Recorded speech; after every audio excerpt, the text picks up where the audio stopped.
আসসালামু আলাইকুম এভরিওয়ান, কেমন আছেন সবাই? আশা করি সবাই অনেক ভালো আছেন। এখন যে কিউট কেকটা দেখতে পাচ্ছি সেটা ছিল আমাদের সবার প্রিয় কিউট পার্সা আপুর জন্য। এটা ছিল ৩ পাউন্ডের একটি ভ্যানিলা কেক, পুরোটাই বাটার ক্রিম দিয়ে ডেকোরেশন করা ছিল। তো আমি সবার ১ম এ বোর্ডে ভালোমতো ক্রিম লাগিয়ে নিয়েছিলাম যেন ডেলিভারি টাইমে যেন নষ্ট না হয়ে যায় কেকটা বা নড়াচড়া না করে।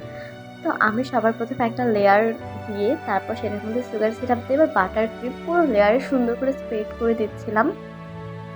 তো আমি পরিমাণ মতো বাটার ক্রিম দিয়ে এটার উপর আরেকটা লেয়ার দিয়ে দিব। তো এটার উপর আরেকটা লেয়ার দিয়ে সুন্দর করে আবারও সুগার সিরাপ দিয়ে দিব।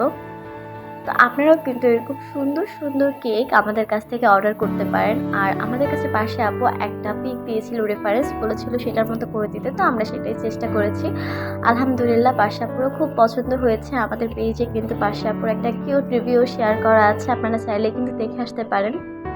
আর আমাদের ফেসবুক পেজটি কিন্তু এই নামেই খোলা। আপনারা যদি ফেসবুকে গিয়ে আমাদের এই ইউটিউবের নামটা সার্চ দেন তাহলে পেয়ে যাবেন। আর যদি টিকটক থেকে দেখে থাকেন তাহলে সেম নাম দিয়েই ফেসবুকে সার্চ দিলে আমাদের পেজটা পেয়ে যাবেন। আর আমাদেরকে অর্ডার করতে অবশ্যই আমাদের পেজে নক করবেন অথবা আমাদের নাম্বারে কল দেবেন। আর আমি অবশ্যই পার্সাপুর একটা সুইট পিক অ্যাড করে দিব ভিডিওর শেষে। আর আমরা কিন্তু সম্পূর্ণ ঢাকায় ফুল ক্যাশ অন ডেলিভারি করে থাকি আলহামদুলিল্লাহ। এবং আমাদের পেজের প্রত্যেকটা কেকের একদম অথেন্টিক টেস্ট পাবেন প্রত্যেকটা ফ্লেভারের ইনশাল্লাহ। এবং আমরা সম্পূর্ণ same to same customize design করে দেওয়ার চেষ্টা করি। আলহামদুলিল্লাহ এখন পর্যন্ত কোনো ব্যাড রিভিউ আসেনি। তো আমি সুন্দর করে কেকটার মধ্যে ফিনিশিং দিয়ে স্পুন দিয়ে একটা ডিজাইন ক্রিয়েট করে দিলাম। তারপর নিচেও কিছু ডিজাইন ছিল, তো সেটা আমি একটা কার্ড দিয়ে ক্রিয়েট করে নিয়েছিলাম। তারপরে এই তো এখনই চলে আসবে আমাদের কিউট সেই বার্ডটা। আর এই বার্ডটা কিন্তু সম্পূর্ণ ফন্ডেন্ট দিয়ে বানানো, আমি নিজের হাতে তৈরি করেছি।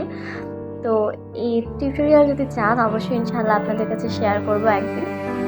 তো আমি কেকের উপর সুন্দর করে বারটা বসিয়ে দিলাম। তো এই তো আমার কেকটার ফাইনাল লুক কেমন হয়েছে সবাই কিন্তু অবশ্যই জানাবেন কমেন্ট বক্সে। আসলে আপনাদের বক্তব্য আমাদের কাজ আরও আগানোর, আরও সুন্দর করার অনুপ্রেরণা। তো সবাই ভালো থাকবেন, সুস্থ থাকবেন। আর আমাদের কাছে কিন্তু এরকম টেস্টি টেস্টি কেকগুলো অর্ডার করতে এখনই ইনবক্স করে ফেলুন। আল্লাহ হাফিজ।